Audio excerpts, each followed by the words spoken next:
Hello and welcome to the Front Office Podcast. I am your host, Marcus Cameron. And as always, the show is sponsored by Tees and Trees Clothing. Tees and Trees is where we stand on business. Good morning, good evening, good afternoon, whatever time you're checking into the show. As you can see, it's about 10:12 a.m. on Sunday. I don't know the date. It's back there, December 7th. That's why I got a clock. Um, if you are not already a subscriber of the show, man, please make sure you click on the subscribe, follow, and share button. We greatly appreciate it. Like if you agree, comment if you don't. You know the rules. We got some football to talk about. Now, I'm not about to talk about every single game because every single game don't matter. You know what I mean? Like the only reason the Minnesota Viking game matters to me is because I'm a Minnesota Vikings fan. Yes, I have given hope on the season for various different reasons, but which we're not going to get into today. All right, we're not going to talk about the Vikings. We're going to talk about the guys that are in the midst of playoff runs, seeding. 4 games on the schedule today that I feel are important and games to kind of watch for. That's going to be the Colts versus the Jags at 1 o'clock, Ravens and Steelers, 1 o'clock. Green Bay and Chicago is definitely the biggest game of the year. Well, I will say of the day. I ain't gonna say of the year. Biggest game of the day. A lot of implications in that game, and then our Sunday night game with the Texans and the Chiefs. All right, so let's get to it. We're not gonna take a long time. Not gonna take y'all a good Sunday morning if I can get this out before the game start. But we are going to go ahead and try to dive into it and figure out, give some opinions, maybe say some shit that you do or don't agree with, but make sure you comment. All right, let's check them out. 1 o'clock games. Colts versus Jaguars. This is a very interesting game. I didn't expect the Jaguars to be ranked or have this kind of a season, especially the way Trevor Lawrence has been up and down and started off the season pretty bad. The Jags have quietly become or put together a pretty good season. This win right here really makes the AFC South very, very interesting because the Texans are still in it. And of course, the Colts have been kind of like the guys who have been the standard all year, but they kind of faltered a little bit. I think 2 losses in their last 3 games. So this one says a lot. Now, this one, for you fantasy and prize picks guys, is going to be affected by the rain.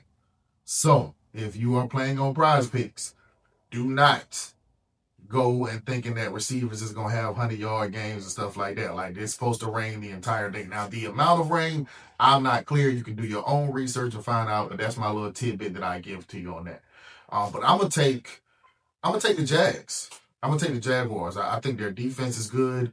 I think offense has been very much up and down. But Brian Thompson Jr., or I think that's his last name, Brian, the wide receiver, man, the first round draft pick from LSU, Robinson, I think it is. But he's been playing quietly, having a more steady season. I think he started off the season pretty bad. It was, a lot of drops, and he was having games where he's barely getting 50 yards and things of that nature. And that's going to be on Trevor Lawrence just as much as it is on him. But to his credit and Trevor Lawrence's credit, they both fixed the problem. They found that connection, but I don't think they're going to connect too many times a day in the rain.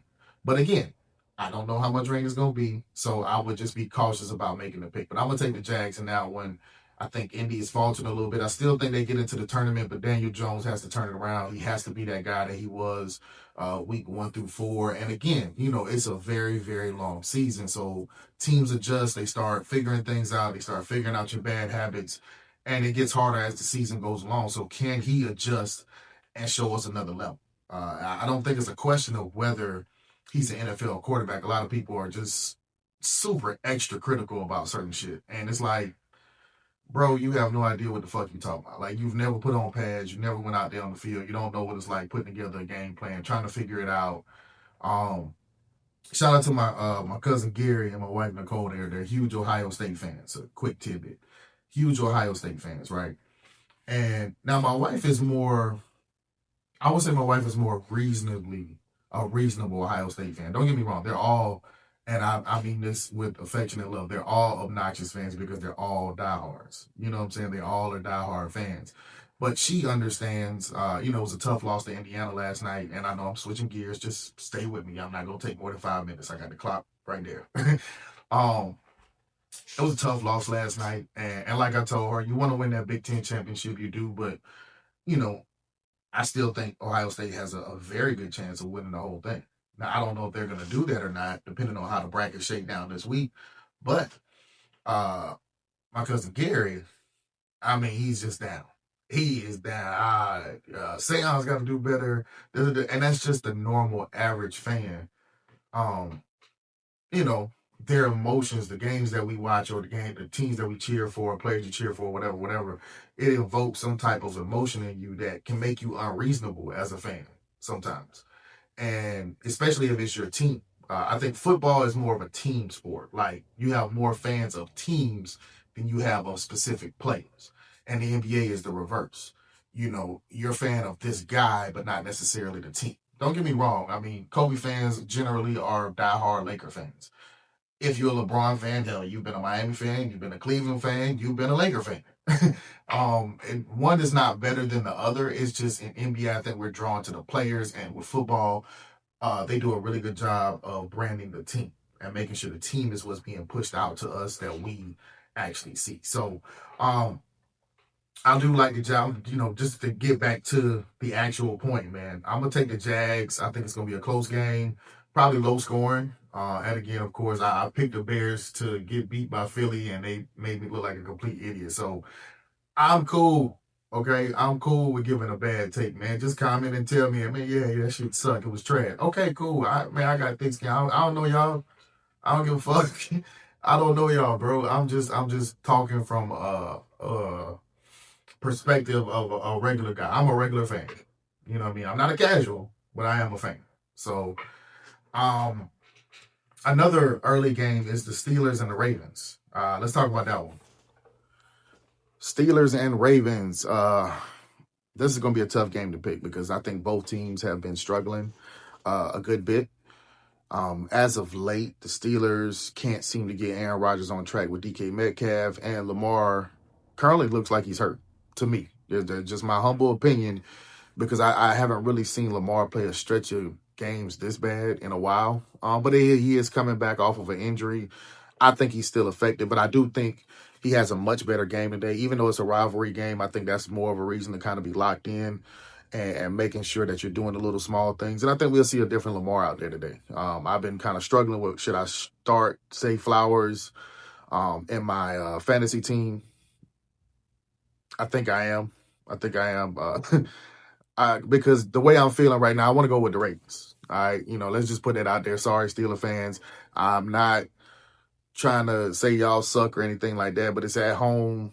Baltimore's played bad the last 2 weeks. I don't really think they played up to their potential. I ain't gonna say bad, but I think they got a couple of wins since Lamar's been back. But again, it's not the Baltimore that we're used to seeing, or especially at this time of the year. So I'm taking a big risk taking the Ravens. It will be interesting to see the Steelers kicking into another gear, though, especially with Mike Tomlin, the whole firing thing and fans chanting, fire Mike Tomlin.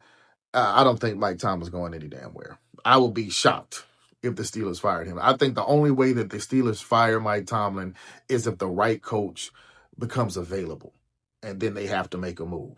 You know what I mean? But I think he's earned his tenure with the with the Steelers. I think he's earned the leeway. I mean, it hasn't been good the last 5 years. I mean, he's never finished under 500, which is an amazing stat. But playoff runs as of late, after he won that Super Bowl, have not been good. They have not been good, and that is the Pittsburgh Steelers. So it is something to keep an eye on. I don't think personally they're going to fire him, but we'll see. We'll see, man. But yeah, I'm gonna take Baltimore in this one. I like Baltimore in a pretty high scoring game. Probably just for shits and giggles, 31-24 Baltimore. Close game in the end. All right. Well, let's move to the next game, which I said was the game of the day, man. The Bears and the Green Bay Packers. The Packers and the Bears, 4:00 game of the week. Should be a very interesting one. Just a little fun fact. I hate both of these teams. Okay. They're in my division. I'm a Minnesota Vikings fan. I hope they both lose. To be real with you, I hope they both lose because we are having a shitty year, last in the division. I don't give a shit. But for the purposes of podcasts and giving out good and, how I want to say it, unfavorable or not favored content. There you go. Not favored content. My team is not in, but I'm gonna give y'all a breakdown that I see with the Chicago game today. Um, I like, and I'm going, and I'm. It's a hard pick, man, because I'm starting Jordan Love in my fantasy football league. All right, Jordan Love is probably, if I had the top 5 QBs of inconsistency, he would make my list. Now the numbers might not say that, but Jordan Love has been very, very inconsistent over the years. When he plays well, the Packers look like the best team in the NFC. When he's so-so, they look like they're a threat, but maybe can't get over the hump. When he plays bad, they lose to Cleveland. And no offense to the Cleveland Browns. All right. So his impact on the game is going to be huge today. And I want him to have a great game because he's my starting quarterback in my fantasy league, or one of them. But I'm gonna take the Bears, man. No, nah, fuck that. Nah, fuck that shit. I hate the Bears more. I'm gonna take the Packers. I'm gonna take the Packers. I'm gonna tell you why I'm gonna take the Packers. Real talk. I'm gonna take the Packers because I think Caleb Williams is showing us why he's the number one pick for sure. He has been showing us pretty much all year, man. Caleb has been great. It's not been ridiculous numbers because he plays in the NFL and it's a different level, but I can see him getting more comfortable after this, more comfortable, and being able to take it to a different level. And as he continues to build with those young wide receivers that he has, and he has a great offensive, head coach in Ben Johnson. He was the man in Detroit, had them leading scoring in the NFL last year. Yeah, Caleb is showing why he's the number one pick, but I think he's also going to show us why he's a little young too. Jordan Love has been here before, and I like him being able to come out and set the tone. They're not super healthy, but I think they found a way to kind of get around the Tucker Craft thing for right now. Tucker Craft's out for the year. I like Green Bay. I like their running game. That's a good Bears defense. All right, it's a really good Bears defense. But I like it being in Green Bay. I like them having the momentum, and it's gonna be cold, and they're gonna get the snow off the field and everything like that. But I like Jordan Love at home in this type of game. Caleb would have to take it to another level today in order to be able for me to say, okay, yeah. I'm picking the Bears. As of right now, for the information I have, I'm going with Green Bay. And that's no shot to the Bears fan. Again, I hope both of y'all lose and it ends in a tie, to be real with you. But for the purposes of the podcast, I'm going to go ahead and take Green Bay in that particular game, man.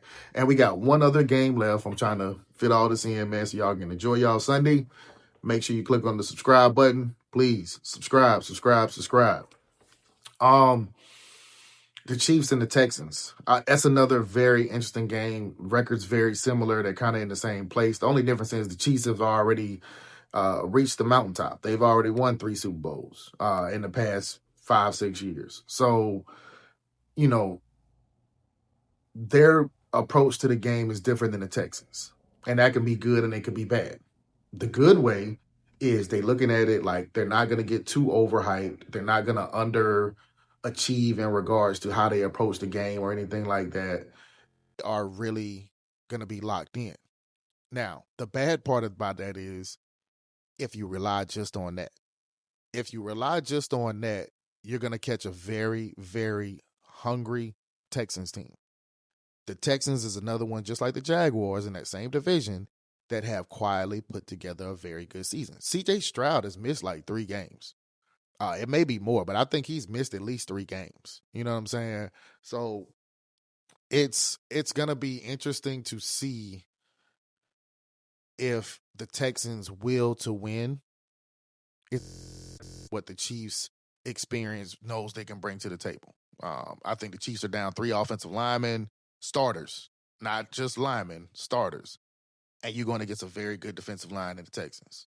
So this one, I'm going to take the Texans. Patrick Mahomes is going to have to do some Patrick Mahomes shit in order to pull the. And the Reed has to call a good game. The lineman being out, I would think it's a lot of quick passes. It's a lot of quick passes. The problem is the Texans have great linebackers. They got great linebackers, and they can cover for that 5, 7, 8 yards. Once you start getting a little bit, it's a problem. But it is in Kansas City, and that's a hard place to play, and it's a Sunday night game.